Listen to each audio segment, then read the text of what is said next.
You are watching the Pan-African Daily TV with Dr. Susan Tata. The Africa we want: unity, consciousness, our culture, our spirituality, our history.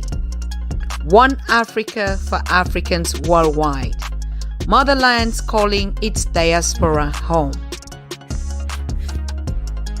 Join my voice. Join my team. Join my campaign. Campaign 21 hashtag 1 million subscribers on the Pan-African Daily TV YouTube. Be a volunteer. Apply now. Be the new Africa.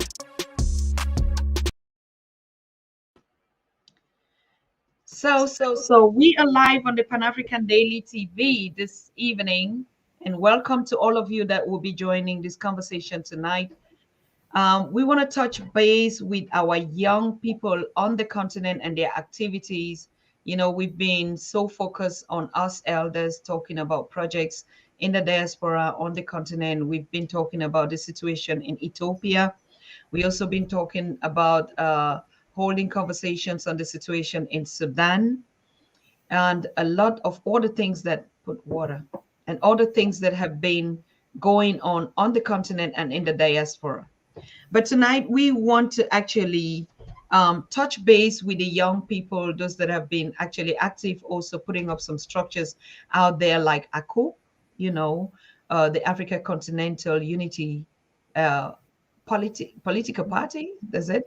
And they've been doing a lot of work in the background. We've seen postings, we've seen them creating offices, we've seen people joining that organization. So actually we wanted to touch back on them because, as a matter of fact, we are working to build the Africa we want for the young people. And so it's always necessary for us to get a feedback from them if there's any situation in which we have to mentor them, which we have to support them, if there are questions that they have that they are asking, if there is the need that we have to step in at one point in time.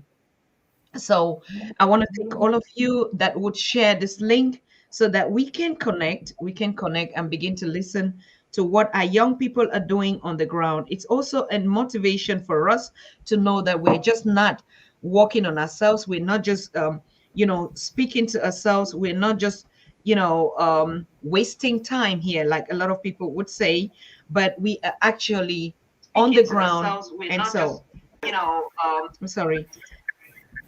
And for that reason, I'm really happy that I reached out to the team of ACOOP, and they reacted so spontaneously. Like I said, we have to always keep a close eye on our young people, what they are doing out there. It is not yet time for the elders to just give up of the youth of Africa. They have to carry. They have a lot of challenges that they're facing. Most of them are jobless. Most of them cannot even feed themselves. There are no job opportunities, as we keep knowing. But of course, there are a lot of dynamism in the young people now that are asking, that are waking up, that are taking opportunities, that are needing support. How do we engage with them? Are we just going to be those kind of elders that, just cut off from our young people and throw them and say, this is the ocean, you can fish for yourself? No, that's not the Africa we want to build. So tonight we want to hear from the organizers of the ACOOP. How long has it taken them to put their structures? What is it that they need? What is their concept that they're putting out there? But also I want to thank existing platforms that have been giving them that space, like our sister Cherie is working also in connection with ACOOP and other young activists on the continent and in the diaspora. I think we're encouraging ourselves not really just to focus on our agenda of promoting or creating content, but also to know that we are building the continent and all of us are in this together. You are a content host, or you are a founder and you're building networks, like we've seen YouTubers coming up more and more, creating these conversations. It's a wonderful thing. I'm really encouraging that because I also was inspired by seeing the things that other YouTubers or other content creators that have been doing. And so we're also encouraging you young people to pick up that, create a lot, and we are building these apps and platforms, giving you the possibilities for you to start doing live streamings. It's all about a collective agenda for the Africa that we want, and all of us are involved or should be responsible in doing this same what we are called to do. So I want to thank our brother John Kabbalah. You know him; he's the commander in chief, or for ACOP, and this young prince. I call him even a king with such a respect for what he's been doing out there, trying to mobilize young people. Is not easy. Some people are just not focused. Some are not awoken. Some are not conscious. Some are just not even interested. They, even though they're going through a lot of challenges, it takes even a while, to bring them on track again, because they've just been disappointed. They've given up. Most of them just don't even trust anything, any structures that we're putting out there. They're like, what is going to be different from what, have been happening? They've just been marginalized. They've been tampered upon. They've been lied to by the same leaders that are supposed to take care of them. And so what really makes us think that the young people would just grab any opportunities? But no, ACOP is doing just that. ACOP is rallying the young people and saying it doesn't matter how our past has been, we have to take it to the next level. We have to be in touch. It's a continent. Where we're going to sit and complain, and while we wait, others take advantage and opportunities that should be available to us. So yes, we really encourage infrastructures, organizations, like this one, that are even struggling to do something, to take the future of Africa in their hands and redesign it. So I want to thank all of you that are joining this show. Thank you, Cheryl, for connecting. Thank you, David Wine. Thank you, our brothers from Ethiopian World Federation. Thank you so much, family, for all of you that are joining and connecting. If you're joining, please make sure you share. Suzette Nels is saying, thank you, big family. Thank you for being here. Kwame Stevens, yes, thank you. Peace and blessings to all of you. If you're watching from Facebook, please give us a shout out. Just give your thumbs up. Let us know where you're watching from. Make sure you share this conversation. I don't want anybody to miss this point. That's why, I'm waiting for all of you to connect. We're also really set here. You can see the guests is here. I think some of the one of their members from Nigeria, Lagos, would also be joining them on the show. And after this, we're also going to get Grace Ekon from South Sudan. This young activist has been on social media educating her peers, right? Even though she is actually studying in Kenya, but every night she's on radio, she's on newspaper, she is keeping the community active there, particularly focusing on the African girl child. She is saying the situation in South Sudan doesn't get any better. Women are not, they're still going through this gender-based violence and stuff like that. And so she will be educating us after, or having a conversation with us with what she calls a 16-day activism on gender-based and whatever violence against women and a girl child, which is a program that is coming up and they're putting out there. So it is time for us to really team up behind these young people that, still have the nerves, the courage, the audacity to say, yes, it is our continent. We're going to fix it irrespective of our challenges. And you guess what? They are on the continent. They're not in the diaspora. So we understand what I mean. They are on the continent. The challenges that they are out there looking out onto us in the diaspora to reach out to them, give them the skills that they need, give them the support that they need, give them the voices that they need, empower them with every tools that we have. And I think it's our responsibility, it's our job, all of us, to get on board and support the little thing that they're already doing, which I consider is already a big step into the future. So we're so proud of young people. And if you are a youth out there, even an elder, please just give a shout out to our young people. They're doing amazing work. If you give the continent of Africa to another youth, look at the Chinese youth. They drive Lamborghinis and they're fine. They wear brands that are made by them. Look at the ones in Europe. I mean, they don't even know some kind of topics that we're discussing here, what it means to them. Their ancestors had grabbed everything that they could from our continent, and they're keeping their young people so comfortable, right? In times like this, where we're talking about challenges of jobs, if you come to Germany, they choose it. They even work according to their passion. An African young child or the youths on the continent, they just even want something to work. It's not about, I love what I'm doing. But in the West or in China or in other parts of the world, they choose the jobs now according to if I like it or I don't like it. They have a choice, a lot of choice. They do trainings based on what they want to do. But the African youth is just still looking for something to put bread, something that I studied, I just want to do anything. So if you like, you talk to the youths, they just say, give me anything, I'm ready to do anything. They don't know what it means, working for passion, doing something that I love. You get what I mean? So please, I'm calling on all of you, support our youth. It is our responsibility. I know we elders or middle parents are also dealing with our own trauma from the past, but of course, it is gone. Now we have to look at the future and empower them.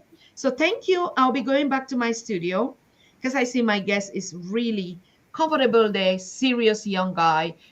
I mean, heart naked, what Germans would say, they are bent on it. Nothing would even convince them that they would not make the Africa we want work for them and their generation. They are serious. They are motivated. They don't have finance even, but they work day and night. They put everything that they want to. They don't even rely on anything again. They don't even rely on us, as a matter of fact. They know they can do it and they will do it and nothing will stop them. So what is stopping us from just giving them a push on their back? Just the minimum that they need is what they deserve, as a matter of fact. So yes, thank you, John Kabbalah, aka Imhotep. You look the same like him. And I like the fact that you take after the names of your great ancestors. You really imitate them. I saw you on a post where you sat like this. And I love that image. You know why? Because it's typical Malcolm X. So when you emulate your ancestors, it's like, the spirit, you invoke the spirit of them. Why did you choose Imhotep? Why did you choose that particular look? If I was a man, I would have worn those glasses like Malcolm X and also took that. I saw even great activists like Omar Johnson, he also made that post. And a lot of you. Why? Why? Just tell us. Is the spirit that lives. Thank you so much, Queen Susan Tata, for the opportunity. First of all, it's my first, no, my second time to appear on the Pan African Daily TV. We made our first show, myself and King Kwado, in April this year, and it was a wonderful show with yourself, indeed. And this is the second time that you give us the opportunity to come up on your show again, which shows actually your commitment and dedication, unconditional dedication indeed, to the struggle for the African liberation, which is actually supposed to be a job, a daily job that we all as African people should be involved. The same way Mm, that we are working for, to feed ourselves, to implement our projects and succeed, is the same way that we should be also working to reconstruct Africa. Because if Africa is not standing up, every project that we can have will not have a strong foundation. Africa is the basis of everything that we can do. A strong community projects strong people. If we don't have a strong community or strong background, which is the Africa, everywhere where we happen to be, no matter how much money we have, will be obviously reflecting nothing but powerlessness. Indeed, the poster is a spirit of Malcolm X, or Malcolm X, as we can call it. We can call him. That's still living through us.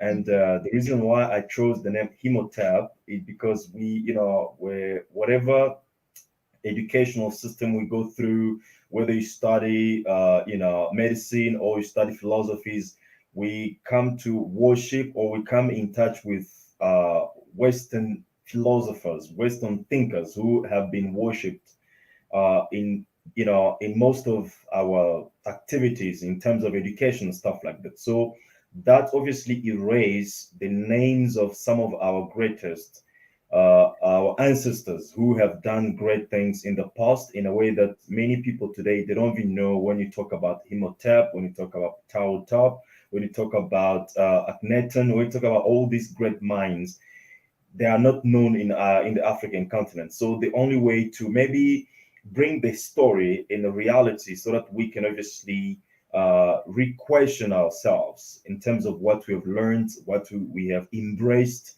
which is Mhm. mostly Western, based. It's better that we obviously carry sometimes the names of our ancestors. We are Yes. carrying the names such as John, such as Patrick's, which are the names that we have been forced actually to carry. So why not really choose one of the names of our ancestors and obviously project it in the mainstream? That's the reason why I chose Imhotep. Absolute amazing. And like changing the narrative just by doing the action instead of even saying it. Before we'll get into knowing the feedback or getting to into your activism, what can you say about the state of the continent right now? Because your engagement is to put the need for a good governance system that the young people are going to inherit. Now, if you look at Ethiopia, you look at Sudan, and you look at all the conflicts on the continent, what do you think? Where is the status quo of the continent right now? Well, the African continent is in a state that I call a state of danger, but at the same time also a state of opportunity, because danger and opportunity are the different sides of the same coin. They Mm, all come together. So when you see danger, you also have to see opportunity, mm, and it's also opportunity in a sense that, as you mentioned, young people in Africa now are getting the sense in some way somehow getting the sense of the reality and understanding of a system that has failed us, a system that cannot solve our problems. So you see tensions everywhere in every country, at the point of breaking in a very, very tremendous situation that can become uncontrollable. That mm, is the state of continent as we're speaking right now. When you compare the reality in Ethiopia and the reality in Libya in 2011, you will see that in most cases, many African young people aligned themselves behind, how can I put it, behind the Western media in a way that they supported the propaganda that was projected in Africa by Radio France International or other American or BBC uh, news news house. That way, the propaganda that was mainly demonizing Muammar Gaddafi as a dictator, as a tyrannic leader and stuff like that, in order to get support in order to support NATO to come and invade Libya. But when you look now recently in Ethiopia, even though they've tried to demonize the prime minister, you see the situation is completely different. In most cases, young people now understand that the situation is different from what the Western media trying to project, and they actually, in most cases, supported the regime in Ethiopia in order to fight against the rebellion, which shows that now there's a kind of awakening, and this is actually growing faster through the social media, which obviously it's a capitalist tool, but which we also have managed to use in order to project or to push forward the agenda of Pan-Africanism and African awakening, which is very mm. important. So, in a nutshell, what I can say is that the state of Africa today is still a state of danger, but also a state of opportunity for those few reasons that I've just mentioned. Danger mostly because we are, in the situation where we are under attack, and if we don't stand up to make sure that we are in the driving seat of our destiny and the future, we will obviously going back to a very harsh slavery that will be impossible to break out again. Mhm. Absolutely correct. If you look at, like, let's just first of all focus on the danger, like you said, on the challenges. Um, why isn't it a trick that the West, or let's just say, foreign, or the Western powers that are operating on the continent, why do they not see that danger? Why do a continent or a country like China sees opportunity in a continent where we see danger? Why do other, investors or foreign development investors, or how they call themselves, why do they see opportunities on the continent and we not? Well, I can answer quickly to that question by maybe uh, quoting Dr. John Henry Clark when he Yes. said that Africa is still the richest land in the world. Africa has many things that others want and they cannot do without, and they have never wanted to pay for. Therefore, they will always find an excuse to invade Africa. The reality is that as we standing right now, what we see probably is not going to be what other people see because we have different value system, right? And the Yeah. truth is, every group of people in this world aims to control the world's resources and power. Whether you talk about the Chinese, whether you talk about the Indians, the Arabs, every group of them, I mean, each one of them as a group of people, they are aiming to gain the control of the world's resources, the world's wealth, and the world's power in order to control and dominate the rest of the groups of the people as long as possible, right? And the key to have, that kind of opportunity to dominate, to control, and to possess the world's power is through the African resources and African wealth, and obviously African land, which is 60% arable land of the world. So that is an opportunity for them. That is obviously an opportunity for them, but for us as African people, because based on the history, we know that every time we have associated ourselves with other people, we always get to be betrayed.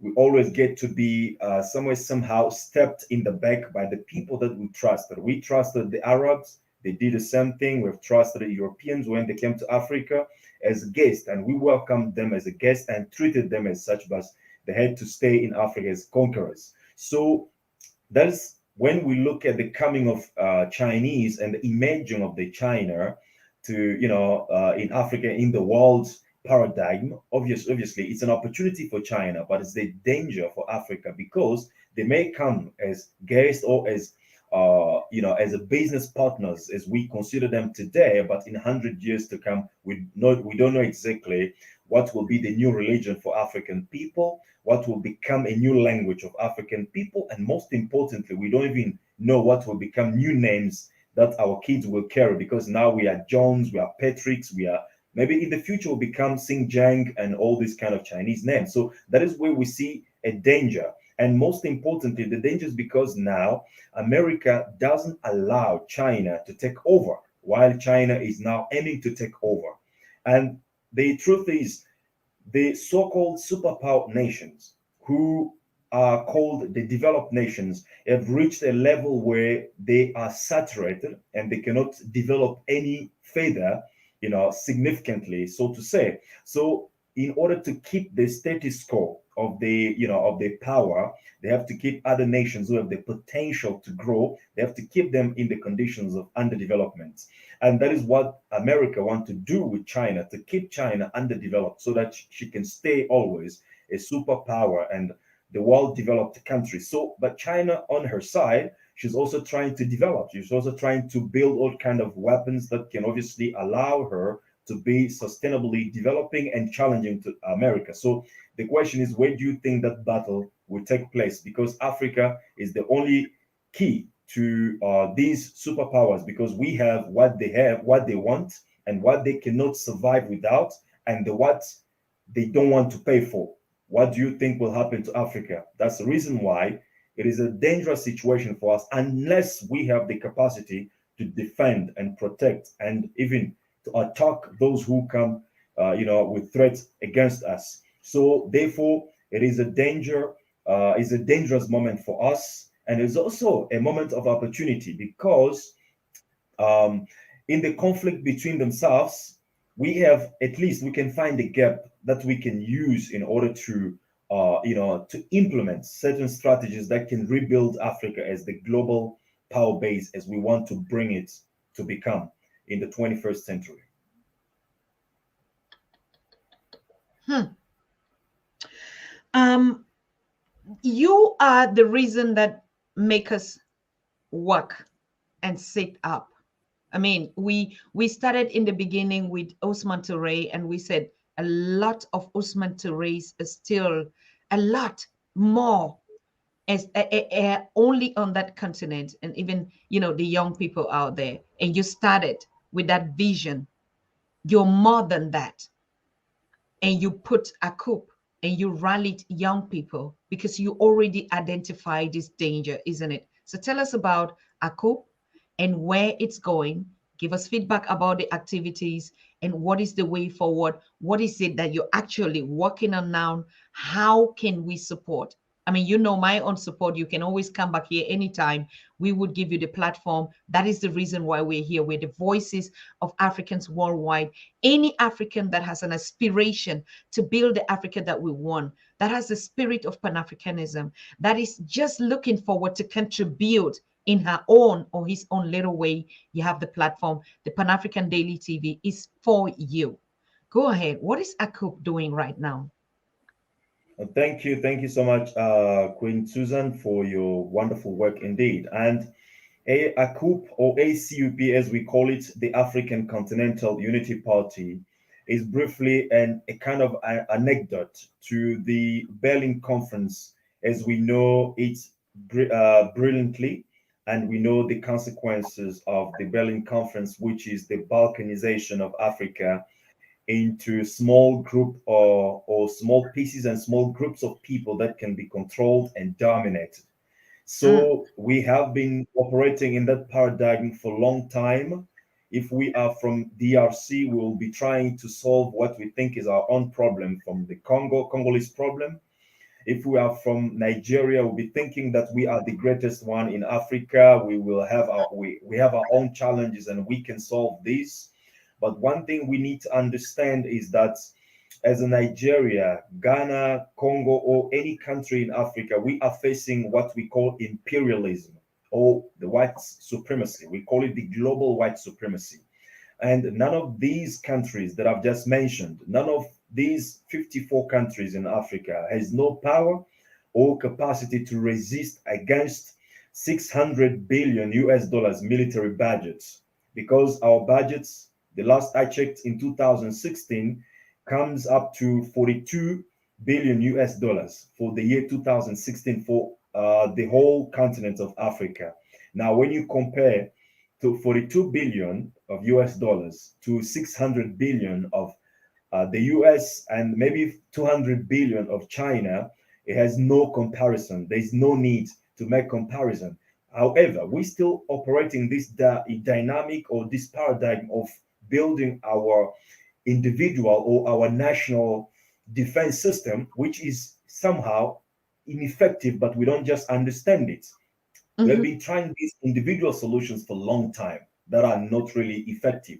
The conventional wisdom states that a fool is the one who does the same thing repeatedly, but expecting different results. So if for 60 years we have tried individual solutions by, for example, trying to push forward individual our national economy, or trying to build our national army, defense system and stuff like that, but it doesn't work for 60 years, nothing guarantees that it will work in the next 50 years, right? So it is mhm, maybe time that we should realize that there is only the African solution, because individual solution didn't work. Congolese solution has failed, Nigerian solution has failed, Ghanaian solutions failed, because all these individual solutions are working in the paradigm of the Berlin Conference. So now the ACUP is here to not just make propaganda speech, not just to talk about how we have been oppressed, how we have been enslaved, but actually to bring a reality of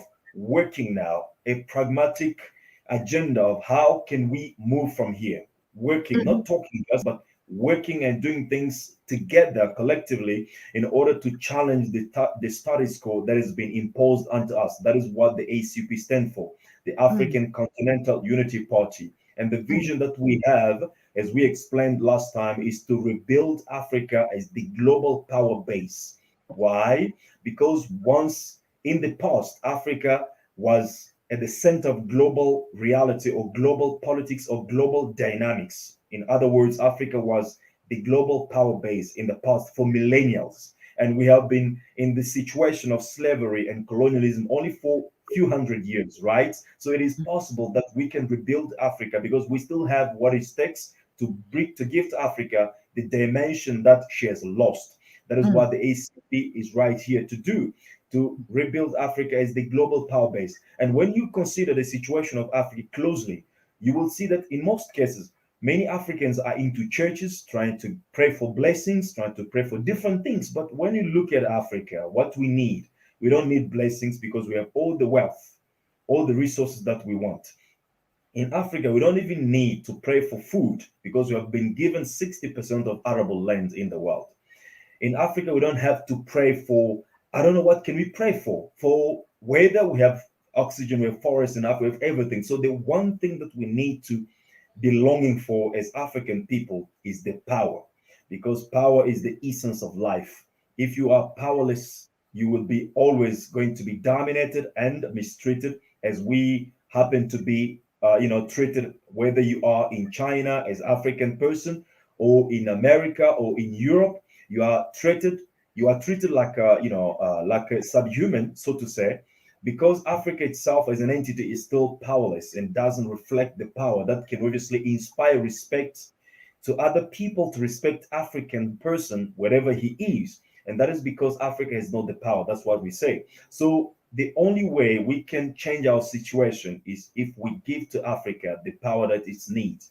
And we, within the ACP, we believe that we can do that by working collectively in building institutions, because what gives people power is not degrees, is not PhD degrees, not master's degree, but it is the institutions that people build. So we consider the ACP as a kind of institution that brings people together to work collectively to redimension Africa again as the global power base, so to say. And the power is the only thing that we need in Africa. We need the power to transform our resources in products that we need for our own problems. We need the power to protect ourselves against our enemies. We need the power to educate ourselves. So that is what we want to do within the African Continental Unity Party. And that is our vision. And our mission is to accomplish that vision through a continental governmental system, whereby we have the party running in Nigeria, in Ghana, in Congo, in South Africa, Sierra Leone, with the same vision and same agenda, and then putting people in the parliaments. And from that moment, when people have seized the political power, they can now take decisions that will obviously change the reality of Africa or change the course of Africa. Because currently, what is Pan-Africanism is just rhetoric, which does not have pragmatic plane in terms of mm, how can we shift the course of Africa. But if we don't aim to change, to seize the political power in order to change the course of our lives, then our Pan-Africanism aims for nothing, only for discussing, writing books and discussing how we have been mistreated, but we don't have realistic and pragmatic, plan that we want to put in action in order to change realistically our situation. And the ACP is there. That's why I called ACP is a kind of an anecdote to the Berlin conference. We have to mm, break away from the balkanization of Africa and bring people together and work collectively in order to raise Africa again as the global power base. And how do we do that? By building institutions of power. We're gonna come up with the financial institutions, educational institutions. We have already have a political institution, which is the ACUP, and we are going bit by bit until we get to the dimension and the level where we want to be. So from the last conversation, we have been growing, extraordinarily. The vision of the ACUP is really attractive. Everyone who comes in touch with the vision is overwhelmed. For example, Dr. Professor James Small, he said, this is the remaining part. This was the remaining part from the 1963, from the meeting of the Kwame Nkrumah and other people when they discussed what will be the agenda of Africa. This was the remaining part to come up with a continental political party that will allow, all our efforts to be, to be done in a collective manner, so that we can create a bigger impact than working individually. As I've just explained, that individually we don't achieve something greater. Mhm. So we have Bishop Mapunga that has been obviously with us, supporting us in different ways, especially in terms of education. So we have been growing, extraordinarily. We have increased in terms of the number, and we hope to grow again. And one thing that we have implemented recently is education through our academy that we call the Free-Minded Pan-African Academy. We believe that this movement is not an elite movement. This is a grassroots movement. Why do we Yes. say that? Because every significant change that has taken place in this world, in whatever society, has never come from the top to bottom. It was always pushed by the bottom,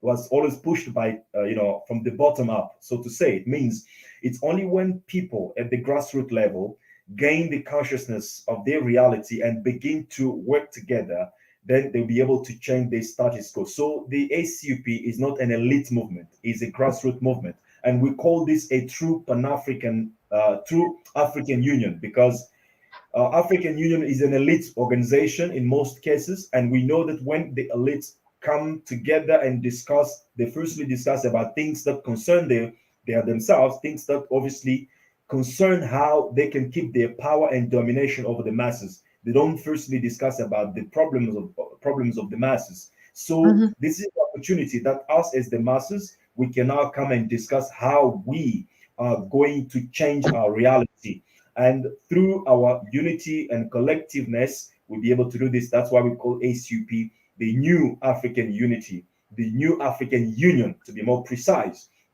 And we have a philosophy that we call, for lack of the better words, the African inclusive democracy. Maybe we'll have a chance to explain that broadly as we're moving forward, and people will Mhm. understand why do we say this is a grassroots movement. It is not an elite movement. But in nutshell, the ACP has been growing tremendously, and we believe that by the year 2022, we'll be able to put some of our people in the parliaments, and moving forward, we'll be able to seize the power in the whole continent, and obviously change the reality of our lives.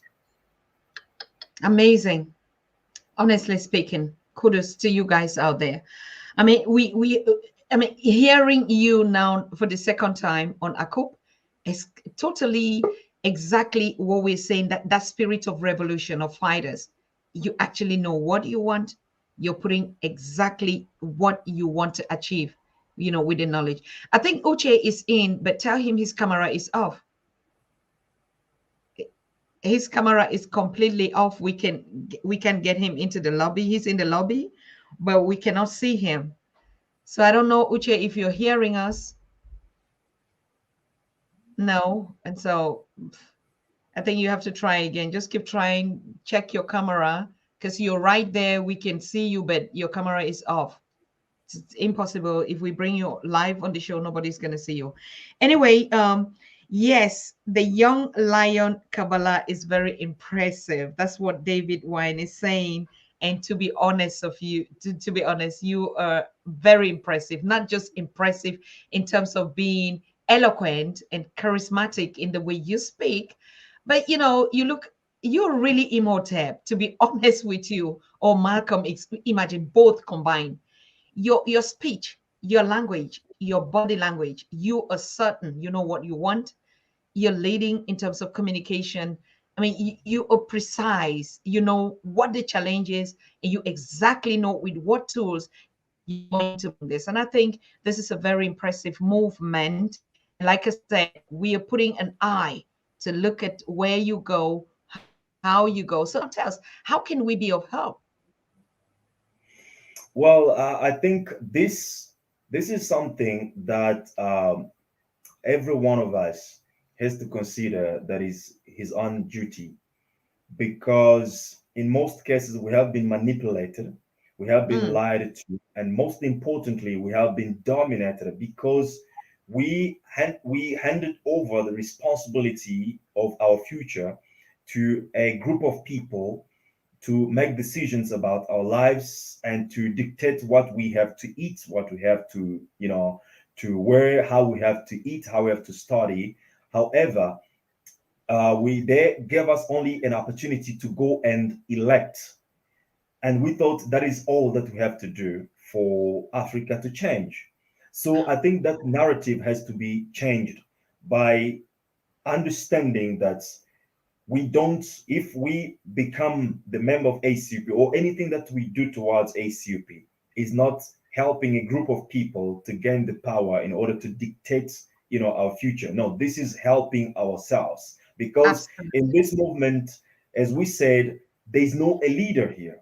A leader is the vision that we have, which is the African global power base. That is the only leader that is guiding and that is leading us on daily basis, and everything that we do every day, we do to achieve the leader, which is the African global power base. So it means everyone within the ACUP is a potential leader. So anything that you want to do, literally, you are helping yourself as African person. You are not helping us. So I'm saying, let's help ourselves by contributing, by obviously registering, by supporting this vision, which obviously gonna empower us. I have to emphasize something about one of the principles of Pan-Africanism, which state that as Africa goes, so does her children. So do her children, to be more correct. As Africa goes, so do African people. It means if Africa is weak, every African person, wherever he finds himself, is weak. I think I've Yeah. explained that also previously. So it means by helping to build Africa as a global power base, we are automatically making ourselves a powerful people, on the face of the earth. Look, for example, the American or the British passports. It's a very strong passport. For example, even if it's being whole, even if it's in the hands of a person who is poor, who has no money, but if he goes and points himself to the airports with his ticket, he can travel the world without having to queue himself at the embassy to ask for visa. And when they see the British or the American passport, it's got a value. Why? Because America is a kind of strong institution in the world, is a powerful country in the world. Therefore, every American citizen is kind of respected in the world because of what America represents, right? It's the same thing that we want to give to Africa. We cannot march down the streets every day and calling for Black Lives Matter without actually doing things that will obviously make life matters to ourselves. That's the most important thing, because when we march down the streets, we are asking other people to recognize that our lives matter, but really, do our life matter to ourselves? That's the important question. So don't think that you are helping me, helping Kwado, helping Kwame, helping Kwabena, or anybody else, Uche, when you join ACOP. No, you're helping yourself as African person. This is a grassroots movement. This is our collective responsibility. This is our duty, because if we don't do it, we are sending Africa back to a harsh slavery, which will never going to be recovered again. So I think the best way to help this movement is to get involved, is to do whatever it needs to be done to get this agenda achieved, because it's going to be for the honor of all of us, and most importantly, the honor of all our ancestors who have struggled to get Africa where it is today, and it is our duty to get Africa where it's supposed to be. Mhm. Wonderful. One other thing, I mean, not just one other thing, in continuing the conversation, what are the criteria for membership? Do you just, is this just like an open door like Africa is, so anybody can just come in, or you actually do a kind of a training assessment to know, okay, you're qualified or you're not qualified, or you just say it's open for everybody? Well, we have three categories of membership. We have general members who obviously just joined. Now, what we do, we work within the general members to raise the interest, or to create some kind of interest, or um, to raise awareness that it's not just enough for you to become an observing member. Yes, I'm a member, and then sit there and see or watch what is being done. That is not enough. That is not how we are going to change the situation. So we mm, encourage people to become active members. And mm, for you to become an active members, we obviously require that every person should be going through a training program. As I've mentioned earlier on, we have an academy that we call the Free Minded Academy, which is academy for leaders in politics and in business. The reason for that academy is because we realize that in Africa we have resources, but there is one resource that is very important that many people don't talk about, and that most of us we neglect, and that is mm, leadership. Right? Leadership is a very important resource that is actually scarce in Africa as we're speaking now. Because if you don't have a proper leadership in place, no matter how resourceful you are in terms of material, it's going to be impossible for you to organize all these natural resources and then create a product and use that product to sell it and create revenues and stuff like that. So you need a proper leadership competent in business and in politics to organize the society in a way it should be, so that we can obviously be successful. So we want to train all the active members in the skills of business and politics, because the two are the backbone of every society.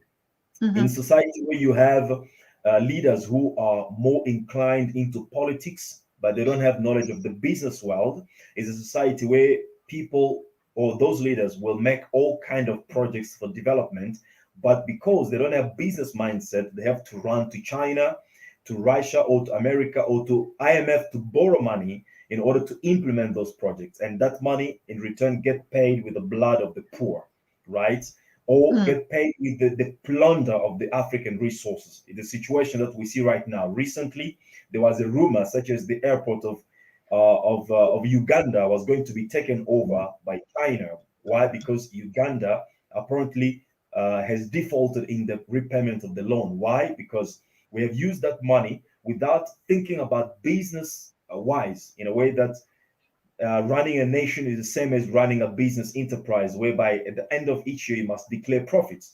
So mm, we want to create leaders who have competence in the business world as much as in politics, because also when you have people who know much about business but they don't have knowledge of politics, well, it creates a situation whereby people don't have attachment, they don't have commitment or nationalism towards their land, towards their countries. They can invest everywhere without even thinking about what comes back from the investment. So our aim is to create the leaders who are really competent in business and political world. So mm, once you go through that training, now you become now qualified to be an active member of the ACUP. And when you are active member, it means you can represent ACUP in your country, in your mhm, community, and the mhm, training itself will really enable you to do that efficiently. And also the last category of the ACUP is the league. The league are those who are working continental at the global level to obviously organize and manage all the activities of the ACUP. And apart from that, we only have the vision, which is the supreme leader of the African Continental Unity Party. absolutely excellent. Honestly, I mean, this is amazing. People, you are watching this um, um, young brain, this future leader, president tomorrow. I really can say much respect to you, my king. You know, this is the kind of vibes, the Handled. vibration. This is the kind of spirit that we say, you know, you look at him, you say, that's my son.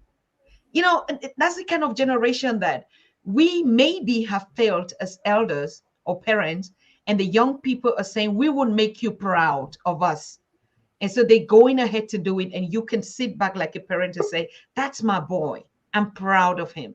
You know, that's us Africans, that's our youth, that's our people. I really congratulate every effort and every means that you're putting. And us from the Pan African Daily TV, I mean, this is your place. This is your voice. This is where you come to share your work with the community. Because, like I said, we're doing a check.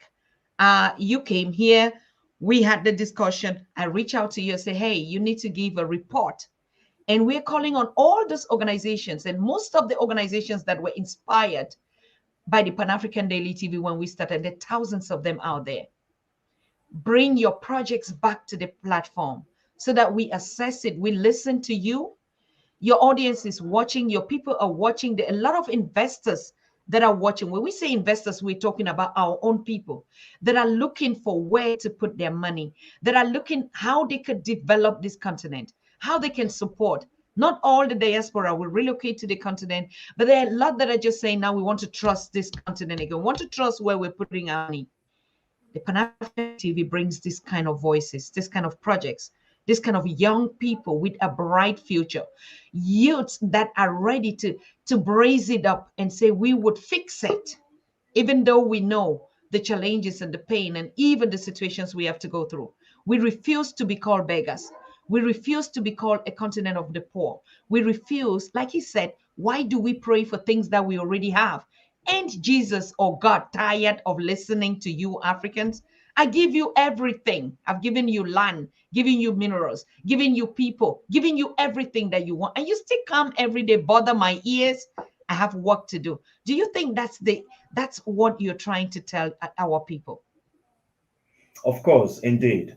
I believe that the creator, I don't know, people call him God, no matter what you use as a name to refer to the one who has created everything, indeed, has has given a mission, no matter what it is, to every person, and that mission will always start with the land, because without the land, there's no people. Without the land, there's no identity, and without the land, there's no existence, of course. So it is our duty to work the land. It is our duty to transform the land. It's curious, even though I don't want to go too much deep into religion, but I think your question is right. The mindset of the one who created us was to obviously use the land, and I think that the formula that he used, that we are supposed to also use, or she, let me be correct, the formula that he or she used, and I don't have a problem whether it's she or he used to create us, was mind to action formula, or head to hands. It means a human being is supposed to use his mind before he engages his hands to work on things that he has already created in his mind. And the Mm, challenge in most cases with us as African people is that we are rushing to work with our hands on things that have been created by the minds of other people, and mhm, neglecting our own mind in terms of what they are capable to create and solve to create in order to solve our problems. In other words, I'm inviting African people to understand that we need to use our minds first and create a reality that we want before we engage our bodies, our hands to work on that reality. If we don't mhm, use our minds, we'll be always going to be employees of those who have sit down to create their reality from their minds. And then us, because we only have as a tools, which is our hands, and neglecting our minds, will be always employees of those people. So we need to use our minds. This is a revolutionary movement, but a revolution essentially is not something that obviously consists of going down the streets, burning cars, and creating some kind of riots in order to change the situation. No, a revolution starts firstly in the mind. We need to understand who we are, understand what we are, I mean, what we have, and also realize what we can become and where we want to go with our lives. From that moment, when we have imagined our reality, our future reality in our mind, we can now engage our bodies to create that. So that's why I'm saying education is very important. To teach people to understand that religion is important. Your job is important. Anything that you do is important. Your knowledge of history is important, but your life and my life cannot change until we embark in the politics of our liberation. Other than that, we're going to always enjoy the politics of our oppression, even though we pray in tongue or we do everything that we can do. Jesus will never want to come to save us here because he has already given us all the tools that we needed for our own liberation. But if we don't Ashe, use those tools, then we shall suffer until the end of time. Ashe, Ashe. Thank you very much. Very knowledgeable. Very, very knowledgeable. I hear Stephen Kwame saying, I want to come in. Stevens, are you already in the lobby room?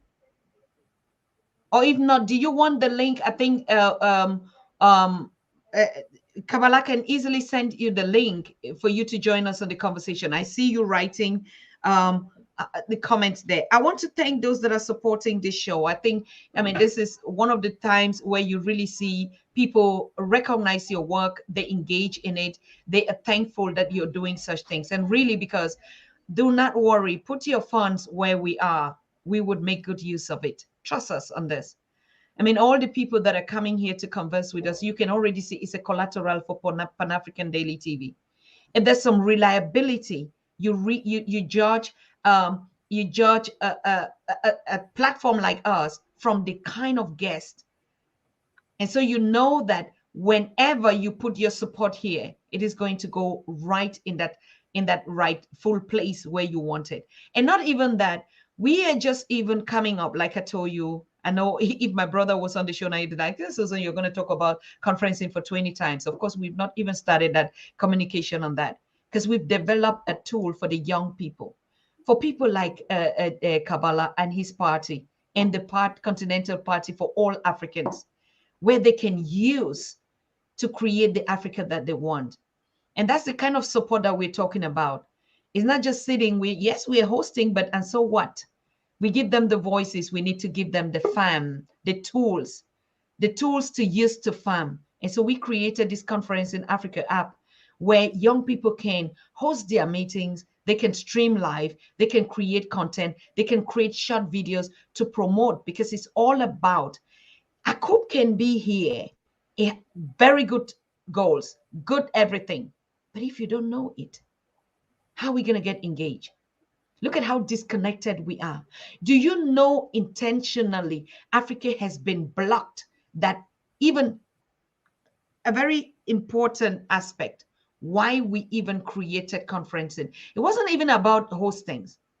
It was about the fact that if you are in Europe, you call European countries free of charge. In Germany, their house numbers are free. You even call UK, okay, because UK is not in the European Union, but all the European Union states you call for free, right? If you want to send money just around here, it's free. You want to transfer from account to account, it's free. But if you want to call Africa, it is expensive. You want to send money to Africa, it is expensive. If Africans want to call their brothers and sisters in the diaspora, it is expensive. Why do you think that the system actually made it that black continent, that connectivity? Because communication, doing business needs these transactions. And so you see, when we say marginalized, just simple basic things that people give to their citizens for free, like he was talking issue of passport. Our own people is still a handbrake, though they call us the most primitive, the most poor country. Even the telecom network for us to do free calls, even calls that we are paying, is the most expensive. That's how marginalized and intentional the continent has been put under its knees. And that's why we created conferencing app. Africans can call the world for free, can do video calls for free, can host unlimited participations. And like a coup, you put your meeting, you're going to connect all your members worldwide, unlimited, up to 10,000 and plus. Because we developed that app as a tool that will liberate us to call one another, to do business one another. That's the first thing, the free calls that we put on it, the free video calls that we put on it, the chat that we put on it for free, and then the money transfer. Because if we cannot, money is the basis of everything. Now you're supporting here, you're giving us money here. We see super chat, people are contributing. You know how much they're going to be deducted? It's 30%. Because it is us. Because they know where the money will go to. It will go to ACUP. ACUP will develop the continent, and then there will be no market. No. We have to be wise enough. And so we are calling Like I said, I'm just preparing you to know that we're already live on Android, but we are waiting for the Apple to officially go live. But we're taking this product to the continent. The Pan African Daily is moving to the continent where we can support ACOP, where we can support young organizations that are coming up, Grace and her initiatives, and all others. So please be ready to use the conferencing app. We are not asking you to donate to us for free. No, we're giving you a tool where you use and you give us the funds that we need to be able to develop and to empower these young people. Talking is good, but we need the finance, and we are not poor. You all know it. So thank you. I want to go back to the studio and I thank all of you. Yes, David, thank you also. Thank you for also being here. Thank you for also being here. We have to say it time and time again. You look at this young man sitting in front of you. He's a young man, young family. I know his young wife and his young kids. Every night and day they are on platforms connecting, doing teachings like he is saying. What do you think the platform that they're using is? And how much do they pay for that platform? And how limited they are? So that is the reason a technology goes to put into place the visions to make it practical. So it's not a vision, no, or it's not a mission only, but it's the tools that we need to drive it. And I'm so proud that Africans also like you, like what Kabbalah said, came and worked on that app. And it is doing pretty well. You can pay your bills, you can call for free. Yes, we're going to be subscribing to it, like you want to host a meeting with that, but it's unlimited. The server is our own. The license belong to you, right? The gigabyte. But go to existing platform and see how much we pay. So we keep giving money, keep giving money, keep giving. Even the calls, you pay for it. The videos, you pay for it. No, on conferencing is free because we develop a tool to build the continent, not to make money as others do. Okay, so be ready for that. Launching is going to be coming up, and I'm already sensitizing it. You can say I talk about it all the time. Yes, we have to get used to it. It's called Conference in Africa. All right, I'm not sharing the link. We already have had it in groups. People are already on it, but we want to officially launch it. Professor PLO is aware, Professor James Moore, all of them are just waiting. And we have to take this to the continent and give it to you people to use. Why we contribute, we will take care of the bills. We will take care of the server. We'll take care of the maintenance. We'll take care of the infrastructures. But we need a financial base. Without money, we can do nothing. So, what does it take for? I mean, no, sorry. I wanted to say, what offices do you have? I know that you've been putting your structures all across the continent. Yeah, we have currently office in not even one. We have I think two offices in Ghana. We have also office in Nigeria. We have recently an office in Sierra Leone, which which is I mean, it's not yet fully operational, but is everything is in place. We have just shipped some stuff, from US to Sierra Leone in terms of office and other activities that we want to do there. So I Mhm. think by end of December, the staff will be arriving, and obviously we'll be opening the office in Sierra Leone. Amazing. We have also an office, but yet not fully operational in South Africa. So there are some challenges here and there, as I've explained before, in a way that African peoples, in most cases, some they still want to see how things work so that they can maybe join later on when they see that the movement is becoming successful, without realizing that the movement cannot succeed until they join and they support. Same as the Pan African Daily TV. There are other people, many people actually, who love what you do, but who don't want to just come up openly to say, okay, no, this is a pro-African movement or channel or a project that we want to support it. They still want to see how you succeed. Until you succeed, and they can jump on board to come now become a partner. Because in most cases, we don't want to build from scratch. We Mm. want to always belong to other people's projects, We want to be member or part of other people's, successful stories, so to say. We don't want to sit down and build something from scratch from, for ourselves. And the ACUP, and I also believe the Pan African Daily TV are in that, reality of building from scratch and obviously establishing an institution through which African people can identify themselves. So Mm. that is one of the challenges that we are still facing. It's firstly the manpower, human resources, sometimes also financial resources, because in these offices we have to put people there to work. Mm. So as you know, we don't have donors, and we don't want to have donors who do Thank not you.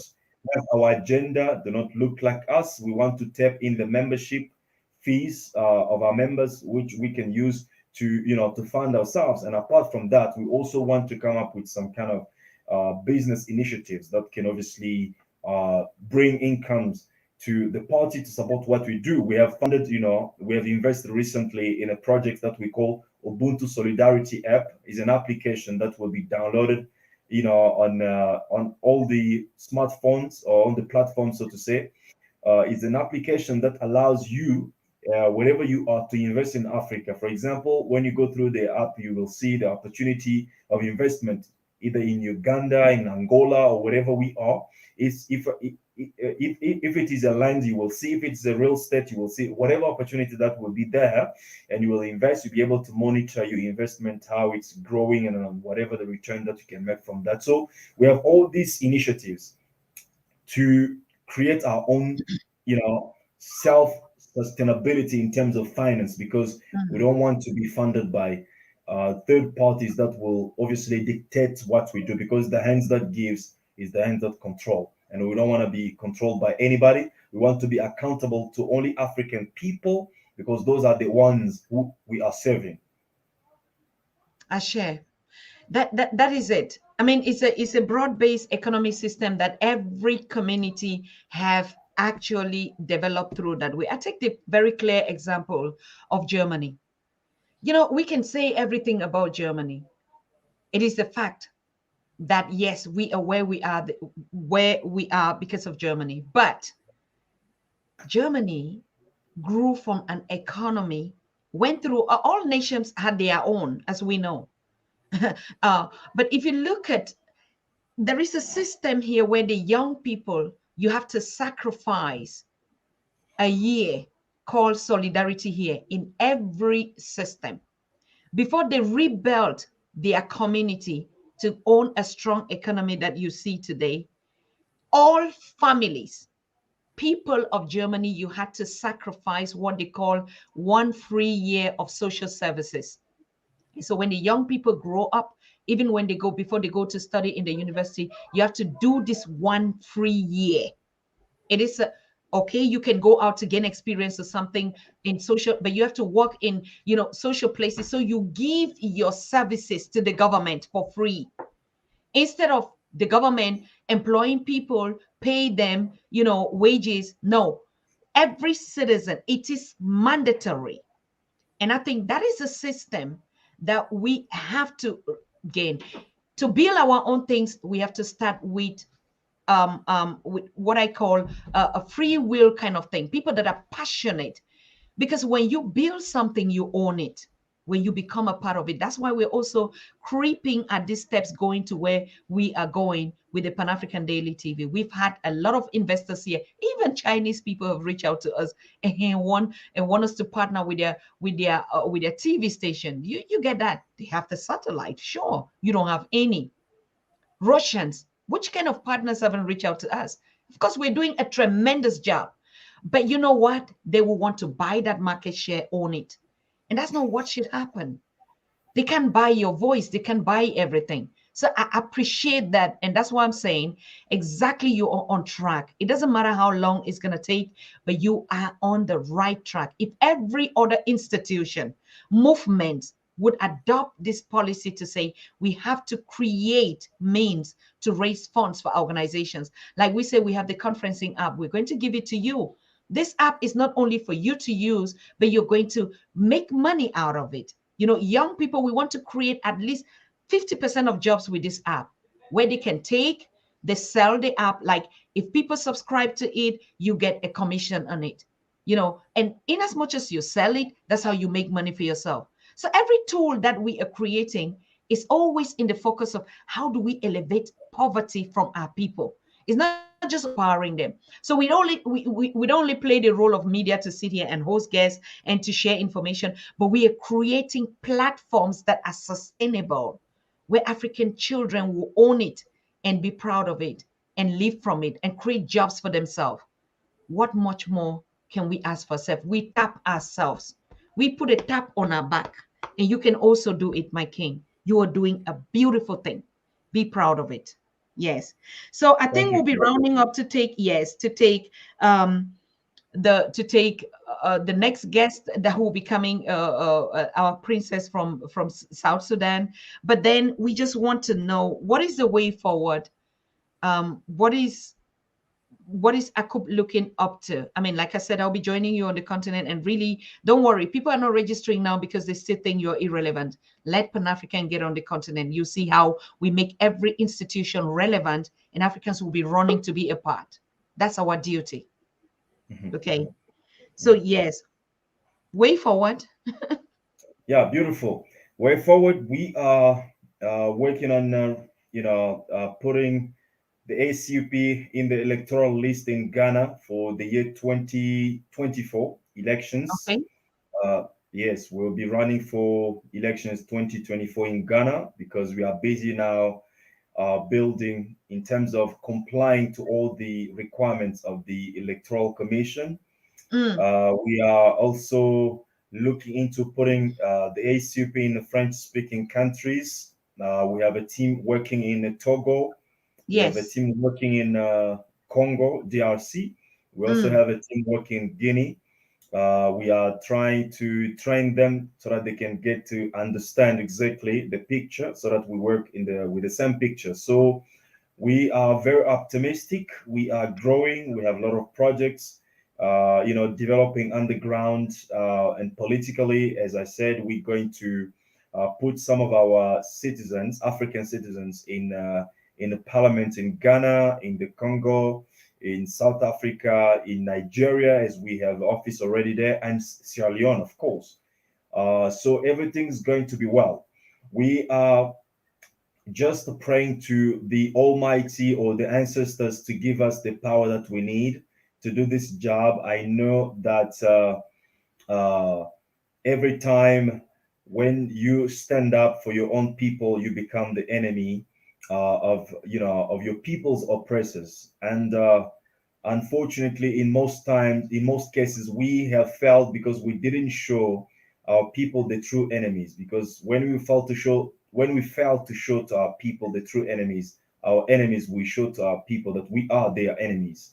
So, in other words, we need to educate our people, because the salvation of Africa will only happen through the education that will bring the transformation of the mind to our people. That is why we have prioritized the education of all our members in order to understand what is the African value system, and what is the difference between African psyche and Eurasian psyche. Because the European or Eurocentric educational system that we have embraced has made us, or has turned us, people that I call the little British, little French, and little Portuguese. That means we don't feel proud to be Africans. We want to become lesser than those who, or we want to imitate those who colonized us. And in trying to imitate them, we cannot become like them or equal to them. We only become lesser than them.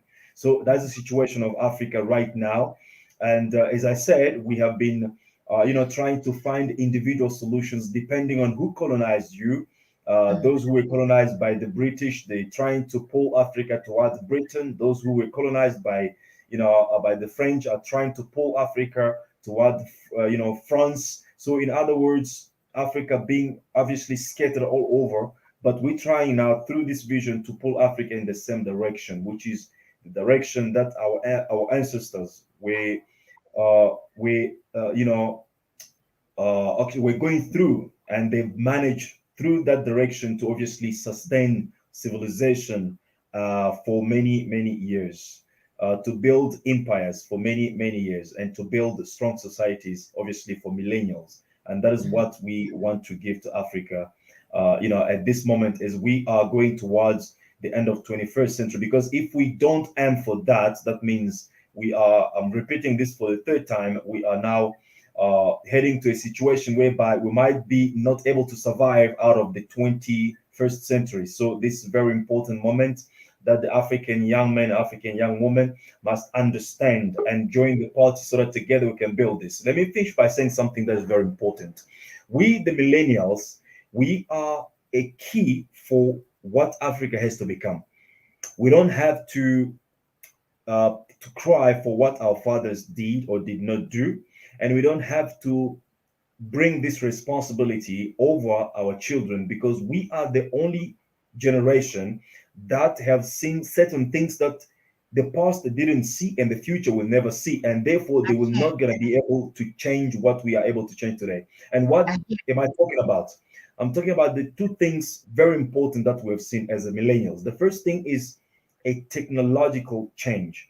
Mm. As a millennials, we are born in the 90 something, around there, somewhere around there.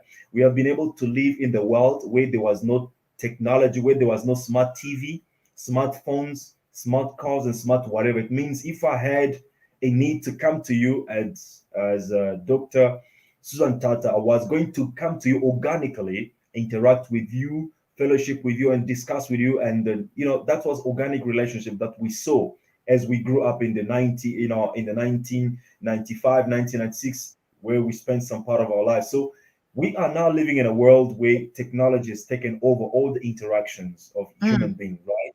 Now there's no need really for me to come physically to you, because I can reach out to you through, internet. So the kids that are born or that will be born out after us, we never gonna know something like interaction or something like organic food, organic relationship, because everything now is done by technology.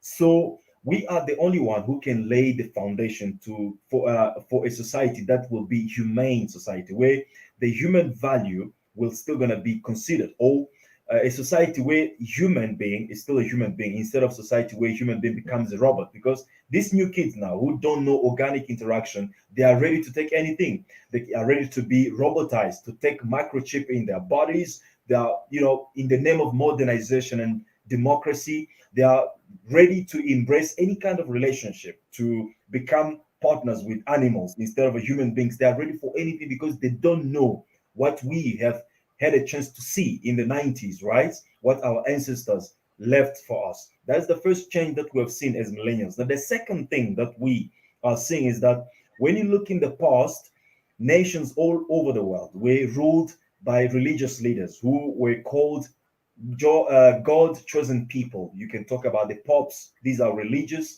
Even you can even talk about the pharaohs. They were also religious at the same time, political leaders. They had the power to rule their nations. But as the time and the history evolved, the religious leaders were now replaced by politicians. Pure politicians became now the new masters of the world. They ruled the world in all aspects of human society, right?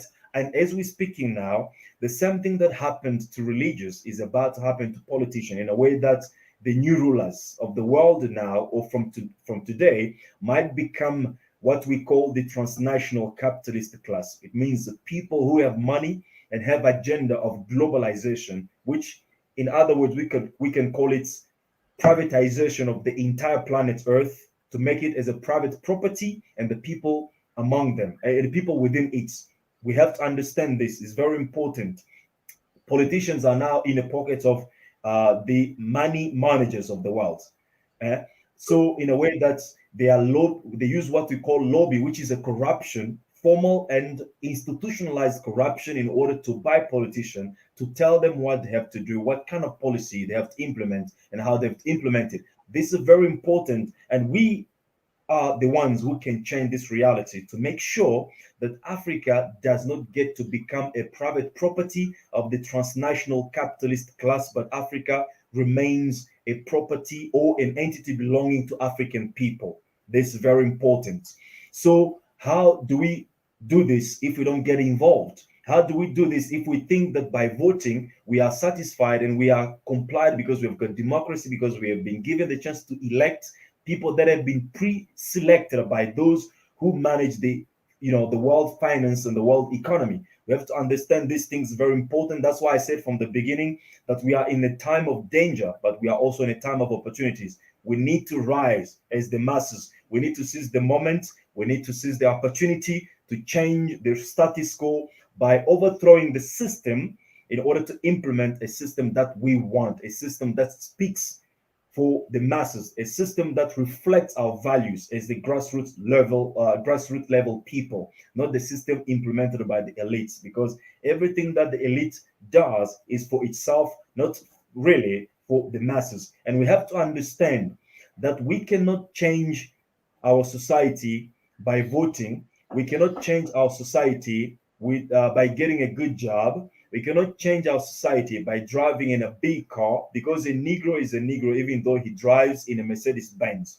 We can only change our society by seizing the institutions that amend the policy of our society. In other words, we can only be able to change our society if we are able to dictate what kind of job people have to have, what kind of salary people have to have, and how can people do that job, and what it requires for people to be paid. In other words, we can change our society if we change the policies that govern our society. How can we change that policies? We must be involved in the politics that can liberate us. Therefore, I'm inviting everyone to join us in the African Continental Unity Party. This is a grassroots movement.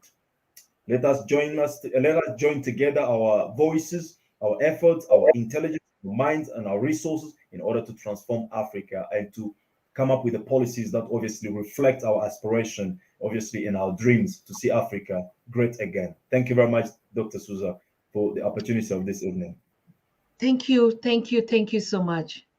I mean, I see people already call you great lion. You know, you're just a king. And don't forget your crown. And that crown has been given by the creator of the universe, the creator of humanity, and the creator of your ancestors. We need to pray a lot for love among us. Why I'm saying so, we cannot even rely on even saying that we educate our people. If you look at Blaise Compaore and Thomas Sankara, he wasn't an illiterate. He wasn't. The people who sold their very own, they were not illiterate. They were intelligent people that understood the structures that they were putting. But what then happened? That is the biggest fear and the biggest challenge. We are so destroyed that we choose to pour our anger, that we look at one of us become an enemy instead of brother and sister. Say, praise the love data in everything we do, no matter how smart, how intelligent, how they sound. There is only one criteria. We have to go back to those principles of truth and justice and recognize the creator. The creator is you. If you leave your own things to embrace other things, so you just left to yourself. So we thank you so much, and we continue to pray.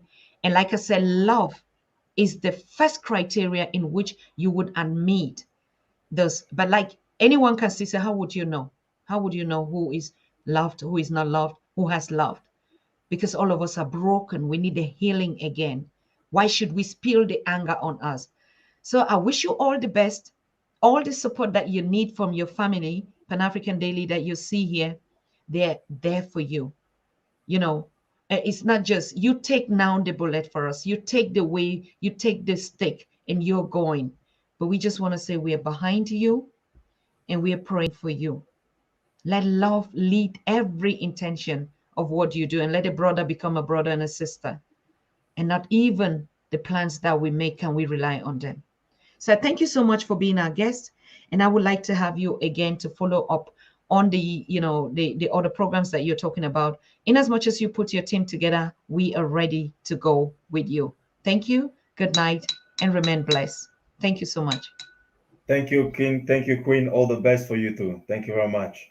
Thank you. Thank you. So thank you. Thank you. Thank you to my audience, because we're going to bring Grace on the show. Who is our next guest? Like I said, this princess is very, very articulate. Her activities can be seen. She has a huge following, a very noble case, a simple one, but very straight to the point. Grace is that kind of a product that you see, and you said, I see Mother Africa in me. She is, though left her country because of the crisis, is studying in Kenya. She has never left her roots. She yearns after the hearts of the mothers, the girl child, families. And so you will see her every day on her platform educating people. It doesn't matter what objective she has. No, not objective. What vision, how she does it. She has a passion for Africa. She has a passion for families. She has a passion for young girls. She's concerned, even though she herself is still marginalized, she's still running for life, trying to make things made, but she is connecting South Sudanese, the Horn of Africa, and young Africans worldwide, with her messages, with everything that she wants. And you can see her very cute. I mean, flawless. Look at her skin. Look at her. She's just her. She's the one that you look and you think she's a doll. That you can think, when I look at her sometimes, I'm like, wow, like she's just not from the planet that we are. You don't see bumps on her like us, sunburn. She's just her. But that's not all about her. Grace is active. Miss Econ is doing everything she can to empower in her least way. She's been on radio, she's been on everything. So I want to thank you. Let us hold this conversation. We want to get a feedback from her. She also has been here with her project. And now she keeps reaching out and say they are doing a 16-day activity to raise awareness and campaigns and, inspire more activists and voices to rise up against gender-based violence against the girl child. There's been rape, there's been murder, there's been battery and all that. Welcome to the show, Grace. How are you? I'm doing well, Mom. Thanks so much. Thank you, thank you, thank you. Thank you for being with us here. What time do you have out there? It must be late. First of all, I think now is almost. Mm-hmm, it is 11:30. 11:30. Yeah. Where you connecting directly from? Nairobi or where? Yeah, I'm From connecting from Nairobi. Thank you so very much. Grace, can you just introduce yourself, talk about what you've been doing, your activism in the past, in the present, even what took you from South Sudan to Kenya, where you are now, and what have you been doing, and what is the program that you want us to support? Thanks so much to Dr. Susan and everybody that is listening. I'm so grateful and I'm so humble that I'm here today and I'm sharing some of the discussion with you. I'm so humble. Yeah, to start with, I'm Grace Akon. I'm from South Sudan. I'm a South Sudanese by nationality. I've been in Kenya for 7 years, and I've been a student here. I studied my high school here and then to the university, and it has been really a great thing. Yeah, to talk about the days that we are having now, this week and plus the other week, we call it 16 days of activism against gender-based violence. These are days that there are 16 days whereby women advocates on form of gender-based violence that are being done to different women's. We discourage different forms of violence that are being done to women, be it forced marriage, be it early marriage. Uh, be it physical violence, rape, or any kind of violence, or any violence that is done to a woman that will distract her from achieving her goals, from reaching what she want to reach. And these are days that we take again to encourage girl child education, to encourage women empowerment, women's right, not only in South Sudan, but around the globe. But we take it personal and we take it so serious in Africa because it is true that our women are truly, truly vying. And we have to really work hard and we have to really push them. So that's one thing I can introduce about the 16 days of activism. And as we all know, a lot of countries that are having conflicts show that women are really buying. Anytime a conflicts happen, a woman will be the one that will be raped, a woman will be killed, a woman can be gang raped, anything can happen to say kind of a woman. And and though we may not be expecting a positive change immediately, but once we keep on talking, once we say rape is a bad thing, once we talk to people that uh, physical violence to a woman is a bad thing, we do hope that after some time a change will come. And that's why me personally, I took these days as most of the important days of my life, because these are days we speak to women, these are days we speak to the society, these are days that we say women have to be up. we need to we need to stop some of the violence that we do to women, not even just some, but all forms of violence that we do to women. And and yeah, it is one of the most important thing that not only me but every other woman, it is a call of every woman, it is a call of every man, to ensure that we raise our women, we empower our women, we give our women that opportunity to be able to be free. I know our women are free, yeah, but we need them to be more free. That is, if we say women have to be free, we should not do forced marriage to them. We should not do early marriage to them. We should not. You should not come up as a husband and be like, you don't really need to work in this place. And and especially to us African is, I'm somebody who value African culture so much. But at some point, I look at this some of the cultures and be like, no, no, no, this one I'm not supporting you, my people. And it is true. One of the thing is uh the issue of a man. You can stay with a man in the same house, but a man will come to the house. He doesn't want to do anything. He doesn't want to cook. He see you busy with the child, another thing, but he won't even want to help you. And these are things that our women are going through day and night. And and this kind of a woman, once she speak up, people will be like, keep silence, you need to raise your family, you need to be there for your husband. Yes, we are there for our husband, but what is it that that man is really doing? Is he able to sustain that family? Is he able to sustain that marriage? What is it that he is doing to that woman? So these are things that we need to support our women. We need to push our women. We need to support women in every way possible. And I know the 16 days will not stop the violence against women, yeah. But one or two people can learn. One or two people can change. One or two people can be able to know that rape is not a good thing. Imagine a country like South Sudan where there is conflicts every now and then. Imagine a country like Sudan. Imagine a country like Ethiopia. Every now and then there is violence, and in that violence that happen, most of the people that get affected a lot are young girls and women.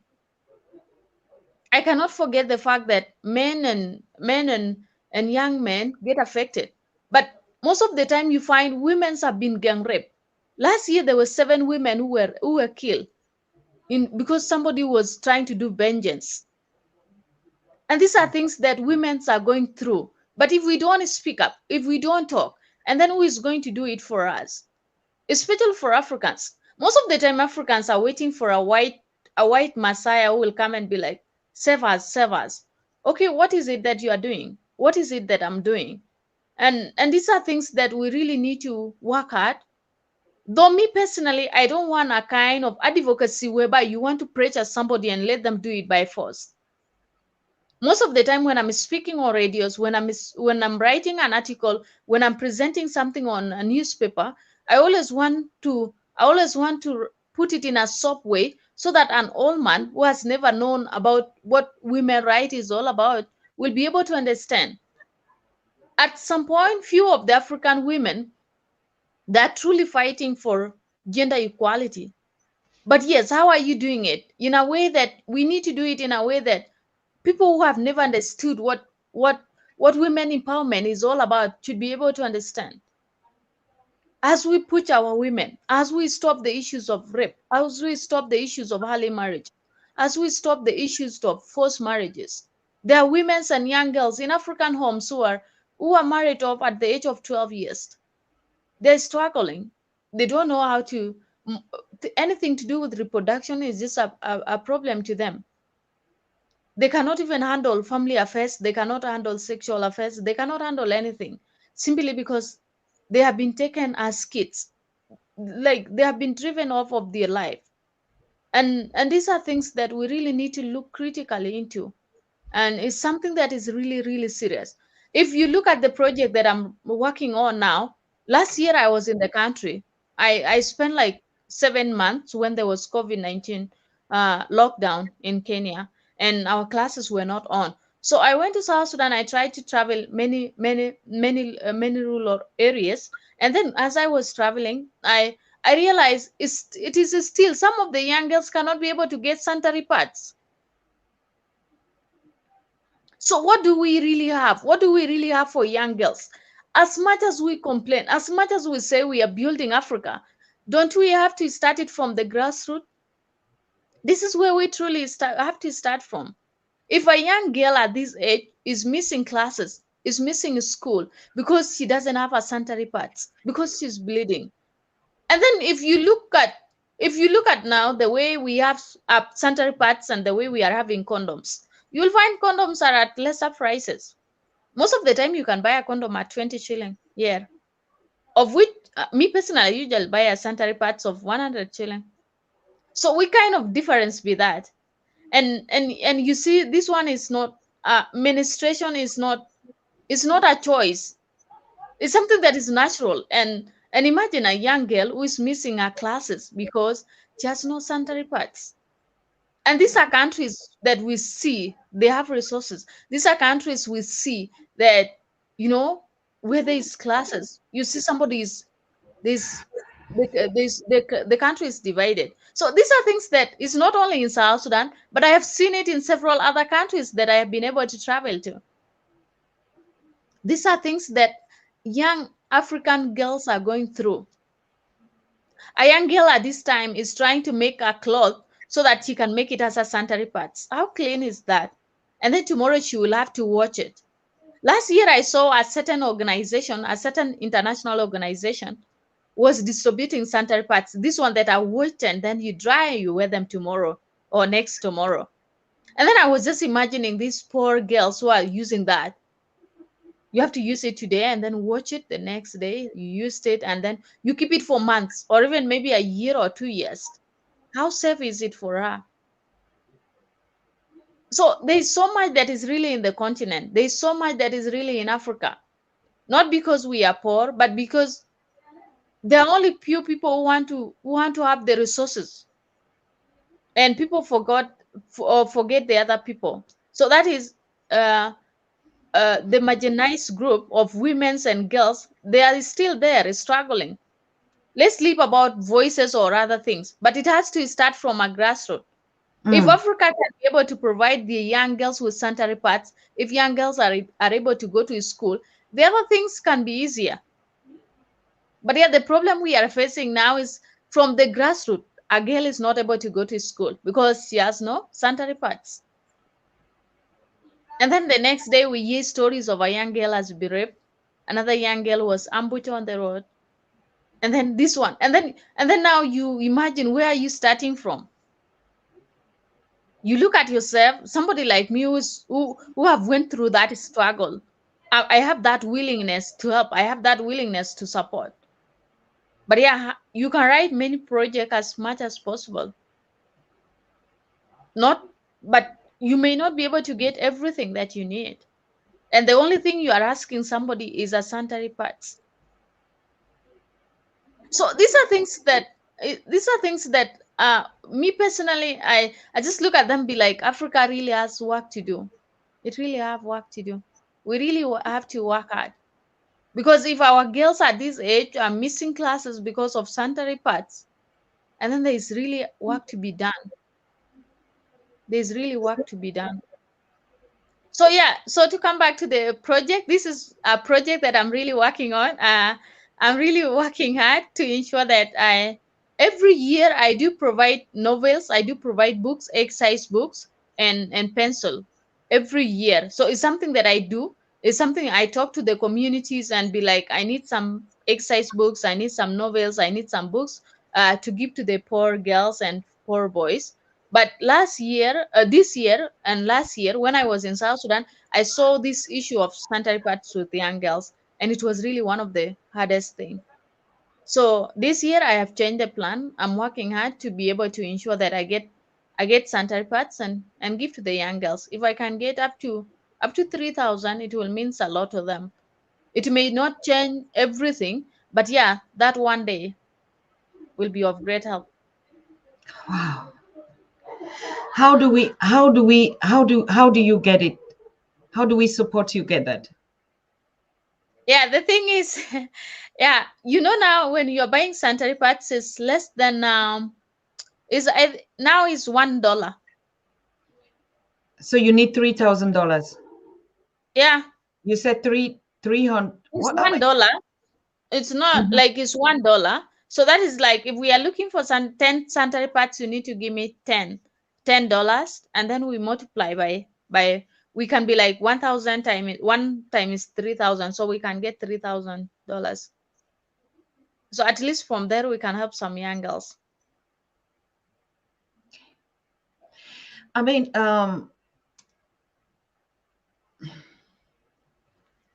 I don't know. Yes, Paul. That is why you have to be home. To be honest with you, we're looking at a situation where anything that we're doing, Grace, has to be sustainable. Yeah, I mean, true. yes, the 3,000 can be raised in every format, but that's not going to end it. 3,000 part you give maybe to 300 girls is 3 months or 2 months. What do we do with the rest? How are we going to get the rest? So that's why when we're looking for solutions, we're looking for sustainable solutions. Now we're calling out, we know that I know a young girl that has been doing that project. Sharon, she's from South Africa. I don't know. She was on the show that we did helping the girls in Sierra Leone. And she actually started with that project of just distributing sanitary pad to rural areas. So I will reach out to her because the problem is she has a production line. You understand? If we have to do a project like this, and I'm throwing it out to the community, these are all the projects that we're saying we have to work hard, we have to come in the groups. Thank you, Cheryl. Cheryl has just donated $50 for this Wow. project of yours. Wow.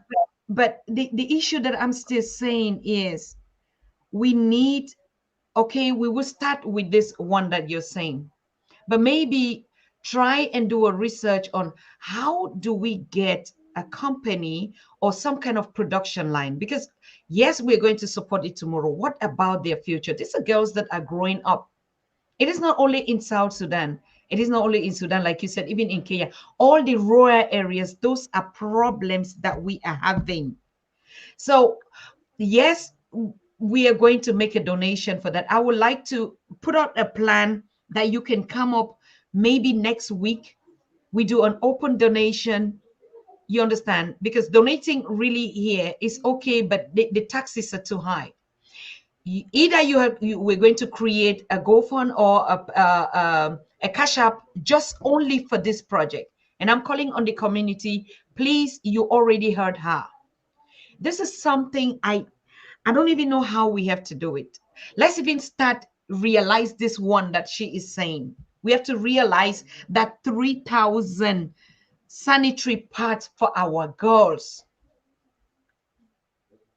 I also went through that and I know how it hurts. I know how painful it is. And it's the same thing, like I said, even our children that we give birth to them here, they don't even, they just throw it. So maybe we should think of, should we start a project, do a container of sanitary pad? Because yeah, I mean, if we buy it and put it, so that's a whole project, sanitary pad for the African child in every rural community. I've put it down. The community would have to join me and we have to work on this. And with you, we're going to create a conferencing group on that, Grace. And we'll be asking everybody to just join on it. So that would be something that we have to work on it. But those that say they can just donate to you now, do you have a PayPal account? Do you have anything that they could just support you? How can they donate to you? You see, this is the reason that I was saying when we go on conferencing, if we go on conferencing, we can do a webinar on fundraising on this because people can give you money direct live on it, but you have to have a PayPal account. Can you create one? Does your organization has one like that, or can we support you to create one? Okay, yeah.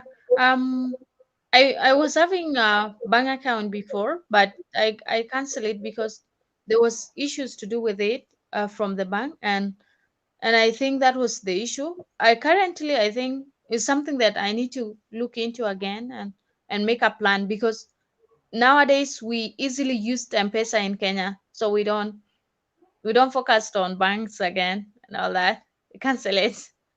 All right. Now we have $100 that just came in. GD just gave $50, and yeah, and I saw Cheryl also gave $50. You that are watching, if you have anything to just give now, I mean, it will come to the Pan African Daily TV PayPal account, and I will transfer it to her.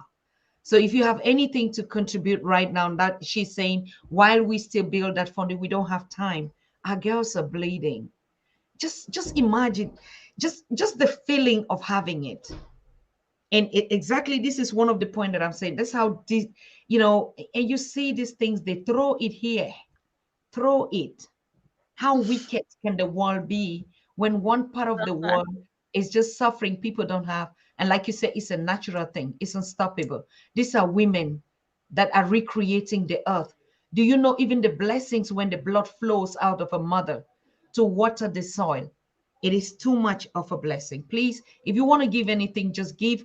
I am going to relocate it to her for sure, you know that, and she would come here to give a testimonial on that.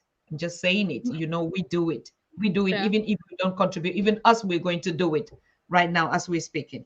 So yes, we have to create a fundraising event for this at the end of this year. And that's also the reason that I was telling you, Grace, we have this conferencing app. These are all things that for your organization and other people, the moment people will start subscribing and using it, we can fund projects like this, but sustainable projects. Sanitary part is number one in every rural area. If we can achieve to just put our girls on something, maybe create, we have to start thinking on how do we create an industry, or how do we create from natural things. When I grew up, we did other things, we used other things, we used, like you're saying, the African cloth that our mothers would cut. In my generation, not, but I saw it, the generation of my elder sisters, that they will cut and but these are things, who does it today? Wash it, dry it, and come on, people. Yeah, it's really dirty. It's really dirty. One thing is dirty, and another thing is really stressful. It's really stressful. Like, how long can you water a cloth and then you have to put it tomorrow and all that. But these are the realities. These are things that are happening in Africa. These are things that are happening around us. There are only few of us who have got the privilege, like you and me, plus some of the other great women and men who are watching us. But deep down there, those are things that are really happening in Africa. There are several girls, there are many girls missing classes, missing schools, missing their things, and then you're just there bleeding. You end up bleeding on your cloth in 21st centuries. It's really sad. Uh, and yeah. So the best we can do in future is to have anything that can be of production, because I know how long can people continue to do fundraising. Even Exactly. at my How much? capacity, I How cannot much are you I, thinking? I cannot be waking up every day and tell you, Dr. Susan, I need 50 shilling or $50 for a part. Or I cannot wake up and be talking every day and then people contribute. It cannot. So as time goes on, people will need something that is sustainable. People need something that can really produce those sanitary pads. And at least in Africa, if people can have that, it can be of a great help to young women and young girls. Grace, let us work on this project. Okay. Okay. And the diaspora is out here. Like I said, I will get engaged with Sharon, and other people also can get on board. Can you imagine we produce cotton? We Yeah, have sure. cotton. What is sanitary pad? The ones that they do here? They take the cotton, they put it, they iron it, and then they cover it up. We can do Yeah, the it. process. If, if you look at the mask, when the mask came, And the mask came from China, and everybody on the continent, people started producing. So I think it's an awareness thing. We need to create industries that would start just by producing sanitary pad. Let's take this one like our first project. We have a lot of projects that we can do, but let's just start with this one, with this small one, and said we are starting to produce sanitary pad for our girls. Can Sure. we do that? Can we do that, No, Grace? we can do that. We All can do right. that. Why not? We We have the even go support of online. everybody, and We even go online and look at how they produce it. How do others produce it? Everything we have to start doing it by ourselves. We have to start sure. doing it ourselves, and I think we can. So do a research on that. I will connect to Okay. Nyesha. Nyesha is very interesting in projects like this also, particularly when it has to do with the girl child. I would also link up with Dr. Mata, who is coming up with the African Girl Child Institute for Entrepreneurship on the continent. And these are smaller projects that we have to start something. Let us put our first factory, the diaspora factory for doing sanitary part. Oh my God. Yes. Let us don't laugh. Yeah. We're laughing like this, but we're Sure, I know bleeding. it's a serious matter, right? I know No, it's a serious matter. we we we would start, we can also start buying bulk. That's what Sherry is saying. Yes, because Hmm. in the diaspora these are things that are really, we can start buying bulks. But because we're saying, oh, raising, we also can raise that awareness and people would donate for us to send even containers. But the problem is, in the long run, we have to start a small line where we do a pilot project, and then we can multiply to the others. Even the young girls can work there, they can create the sanitary part for themselves. Let me talk to Sharon and to Dr. Mata. I think we can start on that. And all of you that are watching me here, please, it is a taboo. It is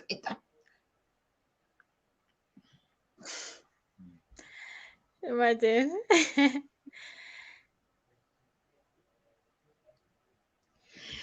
sewing machines. Someone is saying, I hear Oberham saying, what about sewing machines?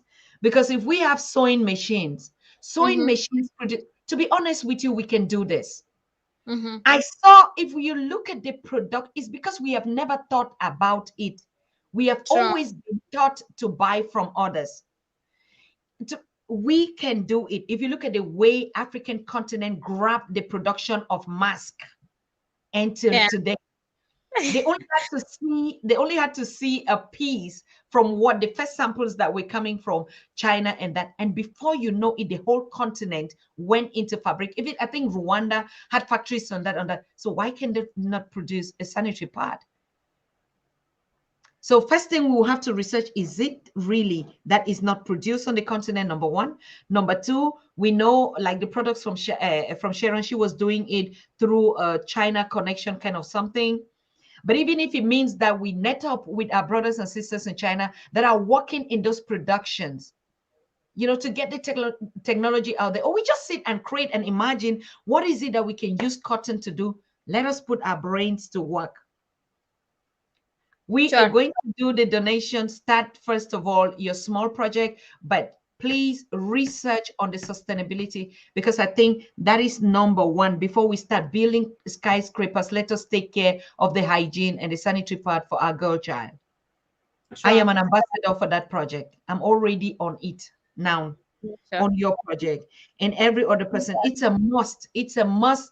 I mean, this is the worst kind of abuse. If you're talking about gender violence, that's the most kind of abuse that our girl child in the 21st century are still working without a part, something that comes naturally that they can't even control it. Nah, please, people, It's really unsettling. mm-mm. Let us wake Let us wake up. So our brother Leo gave $20. So we already have $120. You write it down. Okay. Okay. Yes. For this project. And then in the beginning, I think there were some contributions that also came up when Kabbalah was talking. We would see how many came out on this, and we're going to wire it to you. First of all, for you to just start by the first contingents that you can already do now and send. We from the Pan African Daily, we're also going to call a donation on that.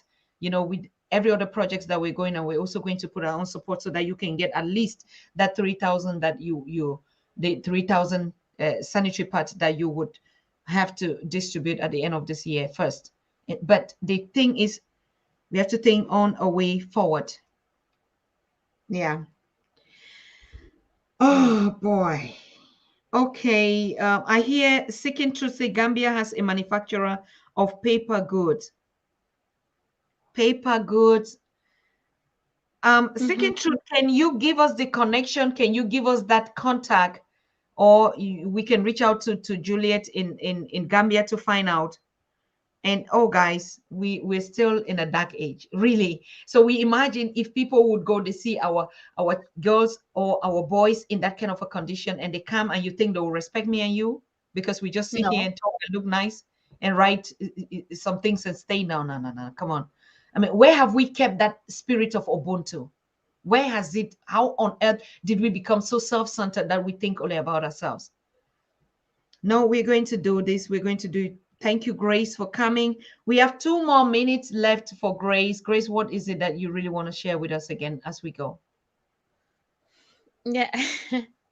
Yeah, I think this is one of the most emotional topics that I mostly I once I talk about it, it make me emotional. Sometimes it make me remember how sad it is, how young girls are really still struggling when we are here, when we as when we say we are making Africa great, and these young girls are still there. So it is something of a great privilege, Dr. Susan. And if you see somebody like you, if there was nothing like Pan African TV, where would we have known that there are still young girls going through that? Would have not.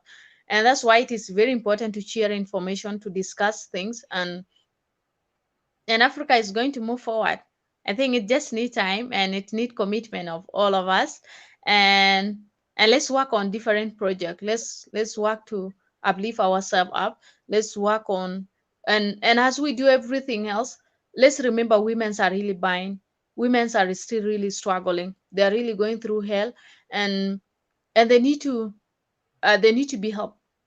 They really need our help. They need help of every one of us. All those young girls, they need to have education. They need to have, and the education, it all start when they have a sanitary pads. If she has a sanitary pads and she's not missing classes again, it has already started. What else do we need?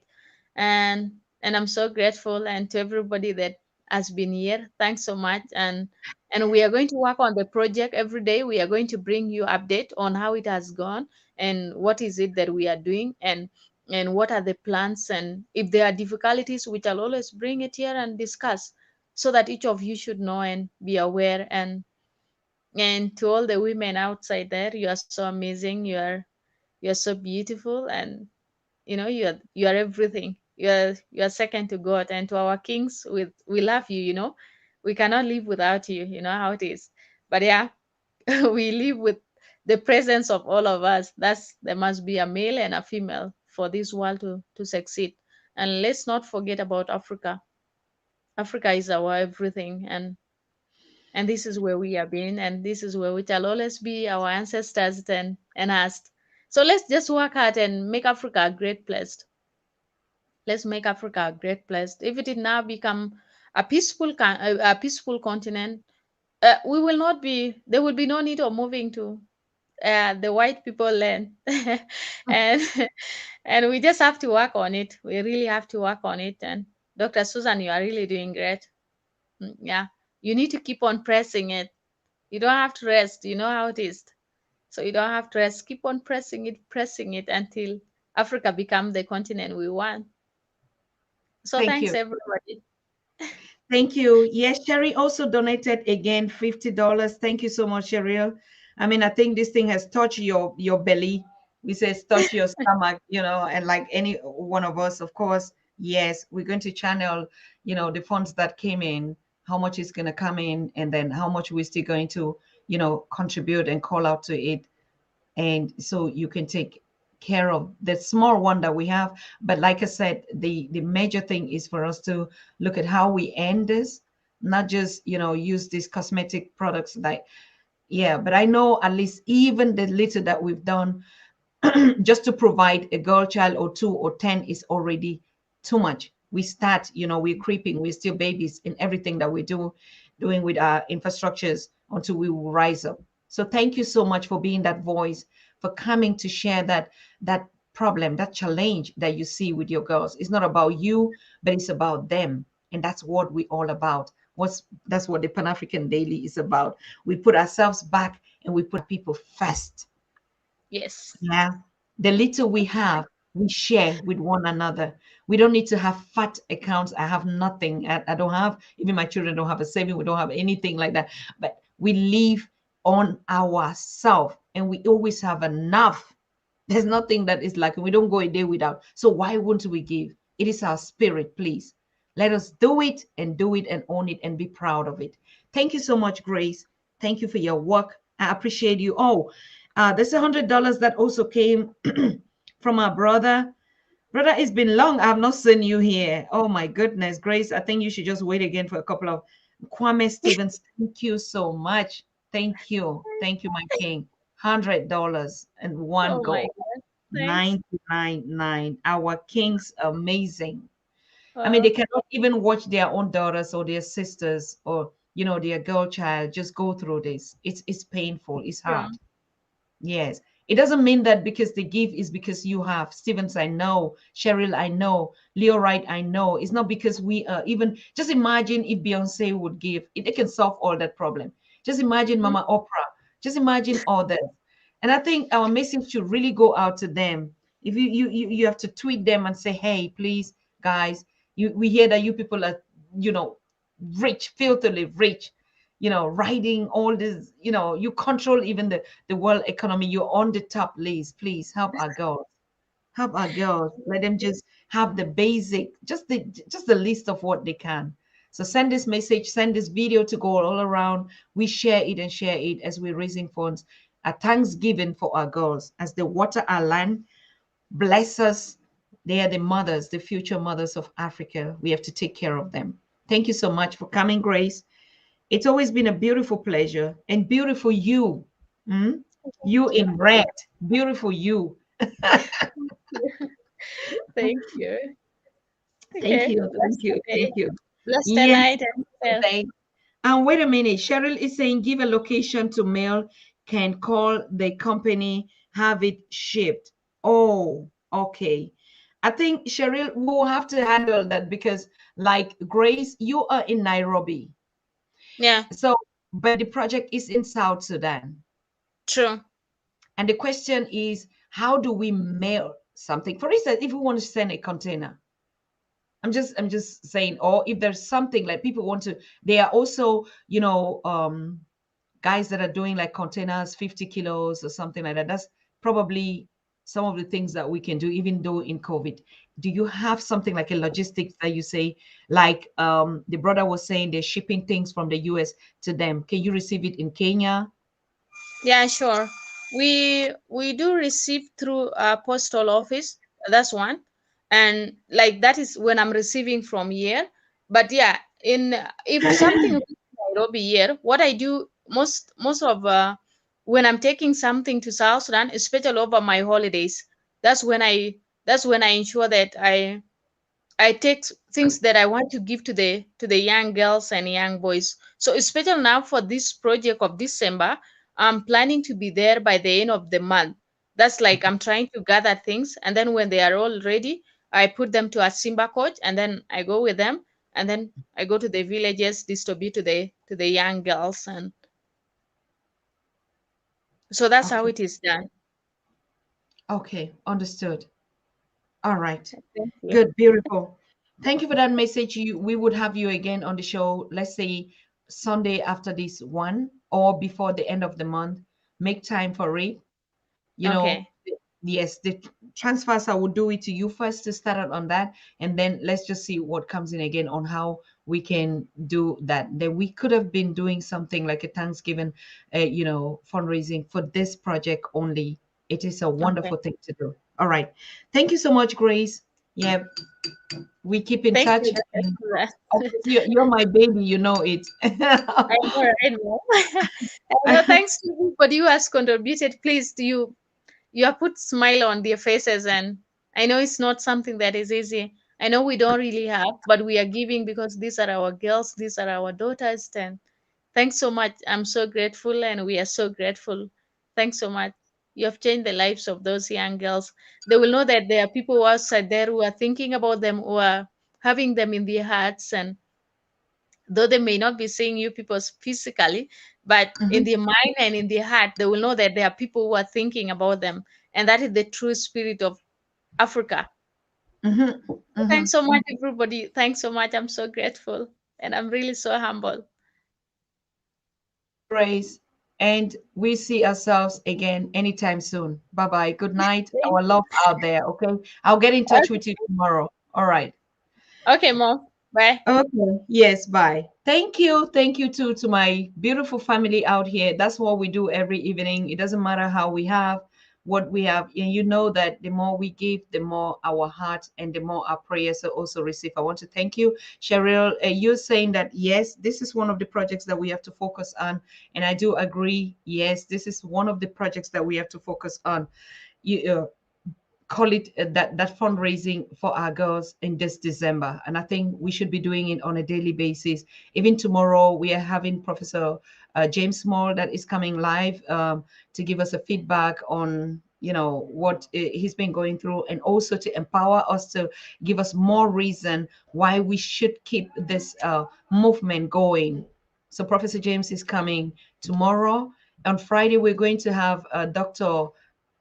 Tony Jaja from the Horn of Africa, Sudan. It's been a very, very long time with the crisis, disconnected, but now finally he wants to share thanks and just to share information and just to be in the family again. He says he misses us so much because the Pan African Daily is his home.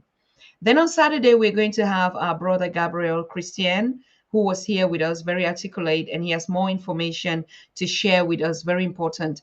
But next week, we want to discuss the issue of the Caribbeans, the Republic of Caribbean, Barbados, and I already reached out to his ambassador, and he's been sending us a lot of information. And I was telling him it's too compact for us to understand at a while. They're putting us a new republic. Now they are creating a museum, to put the history of the Africans there, building a museum for the Negroes. And then, I hate calling that word, for us. And then they have other projects, how they want to redesign it, starting from this grassroots kind of, I mean, it's so amazing. Would use as a sample, after breaking up the ties with Britain. So yes, we will have that conversation. This is going to be a high-end conversation. When I say high-end, because it's a kind of a historical thing that we never saw happen. First, now we have the president, we have the prime minister, Mia Mali, that is so articulate. This woman is, I mean, she's a bulldozer. Yes. And then we saw the works that our sister Rihanna is doing, also engaging back in her community with her people. That's a very important step to also congratulate. Doesn't matter what we think, but I mean, a daughter coming back to the land to say, yes, I am on this journey together. It's really applaudable. And so, yes, we're going to have that conversation with Ambassador Commission next week. Date is not yet confirmed, but he's going to do that. On Sunday, very important. Sundays, even though we don't stream, but we're going to get Queen Ningone. Queen Ningone has a very important message for us on Sunday. We confirmed it today, and she will be live on Sunday. So, yes, we'll be streaming today up to Sunday. And I don't even think that we'll even have Monday for a break. So, all these days we are live. So, I want to thank you. Keep watching us. Please pray. Pray a lot. We're living in a very difficult situation now. You know who to pray to, you know how to pray. You already know it. You know what you want. You know who you are. You know what message and the spirit that you want to send to all of us. It's a very difficult period because, yeah, you know it. So I wish you all a good night. We'll be here tomorrow. And thank you so very much. And I'll give you the feedback with Grace tomorrow, how everything unfolds. Okay. But this week, all the speakers that are going to come, we're going to put that focus. I was already talking about the fundraising. I was Yeah, Pan-African Daily, that one can wait. We have to solve this problem. So the whole week, all our guests that will be coming here will be encouraging them to put out a word out there for our girls on the continent for sanitary part, particularly starting with this case study in South Sudan, and we would continue on it. So thank you. Good night. We see ourselves. Yes, Sunini Nanini. We all know his name. We know who he is. Bye. Blessings. Akwaba. Sante sana. Tuko pamoja. Good night. You are watching the Pan African Daily TV with Dr. Susan Tata. The Africa we want. Unity, consciousness, our culture, our spirituality, our history. One Africa for Africans worldwide. Motherland's calling its diaspora home. Join my voice. Join my team. Join my campaign. Campaign 21 hashtag 1 million subscribers on the Pan African Daily TV YouTube. Be a volunteer. Apply now. Be the new Africa.